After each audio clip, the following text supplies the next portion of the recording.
Welcome to Edison Group Television. I'm Amanda Morell. I'm joined this afternoon by Peter Coker, who's the CEO of Martin Aircraft Company. Welcome, Peter. Thank you.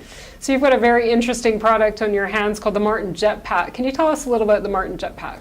Well, the Martin Jetpack is a twin-ducted driven aircraft. Carries either a person or it can carry up to 120 kilograms of payload. It can be flown manned or unmanned.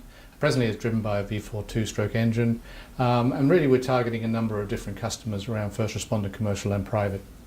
So is the main potential market in the emergency first responders area? Or? Our first target market is around the first responder area. That's the fire, police, ambulance, natural disaster recovery and border security.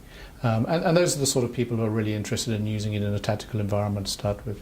And what opportunities do you see in the commercial and the recreational area compared to the first responders? So being able to fly manned and unmanned, I think it's really interesting that we can operate in both the things like the oil and gas industry, the mining industry, and in fact more and more so with discovering that the agriculture industry has an interest in our product.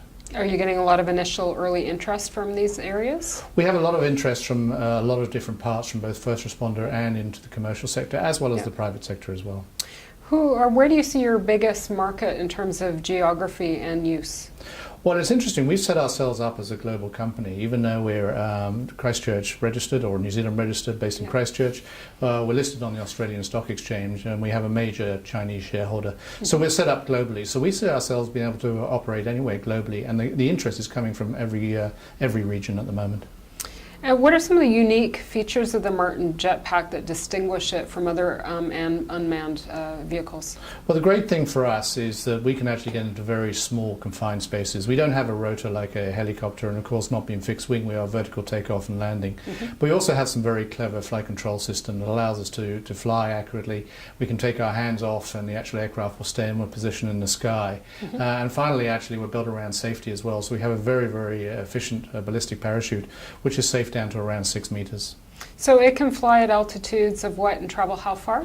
So we're looking at around about 3,000 feet, at about 74 kilometers per hour, flying for about 30 to 45 minutes, so about 35 to 40 kilometers. Interesting. So what's your pathway to commercialization at the moment? Can you just outline for us where you're headed? Yeah, so really what we've done, and we've spent our time since we've had the listing back in February last year, is we've been concentrating on taking the aircraft, taking the design and moving it forward into very much a commercial product. So if you like, we've drawn a line in the sand against research and development, and we're getting a product out there against a technical specification. So presently we're working through improved prototypes and bringing in the new flight control system, the new engine and the new parachute, and a slightly different airframe as well. It's actually much more structurally based upon research. And then the next stage is actually move it into the production process as well, and that's actually being built up at the moment in Christchurch. Right now you've got your first order due for the third quarter of this year. How soon after that could you anticipate moving into full production, and what would that production capacity be? So our plan right now is to really build up slowly, relatively slowly. We're on a path of commercialization but also of certification, which is around going from an experimental aircraft through to restricted to a fully certified jetpack through the New Zealand Civil Aviation Authority. So our rate of build up is relatively low, but in fact actually because we have manned and unmanned, we can opportunity looking at the unmanned market means that they may well find more unmanned air vehicles than manned vehicles initially until we have the certification in place. So the rate of growth will be dependent upon the orders as they come in. We have a capacity in Christchurch for up to 500 jetpacks per year, but we see in the future our ability to have a number of different regions also assembling jetpacks for us. Oh, very exciting. And so after your IPO, you attracted a major investor, Quangchi Science Limited. What do they bring to the table in terms of expertise, and how will their investment change Martin Aircraft's financial position, if any? Well, Quangchi Science are a disruptive technology company, very, very innovative. They deal in near space technology.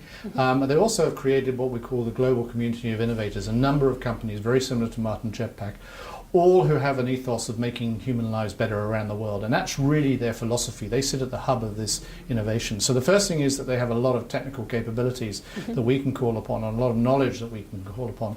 And secondly, they have a lot of financial backing. They are listed on the Hong Kong Stock Exchange, reasonably large. And for them, they actually invested initially at the IPO of 21 million Australian dollars with a further convertible note, which they've now converted, which actually had an investment of around about $50 million total for 55% of the company. So that'll be a big boon to your overall position and where you can go from here? So that's right. So really what we look at now is using that cash that we have in the bank, moving towards that commercialization. And really that was the key. As soon as we had the money from the IPO, it's enabled us to really focus on that commercialization process and really starting to be able to deliver to customers this year. Peter, thank you very much for joining us. Peter Coker is CEO of Martin Aircraft Company. I'm Amanda Morrell with Edison Group. If you'd like to learn more about Martin Aircraft Company, please go online to edisongroup.com and you'll be able to find out all sorts of information online. Thank you very much for joining us.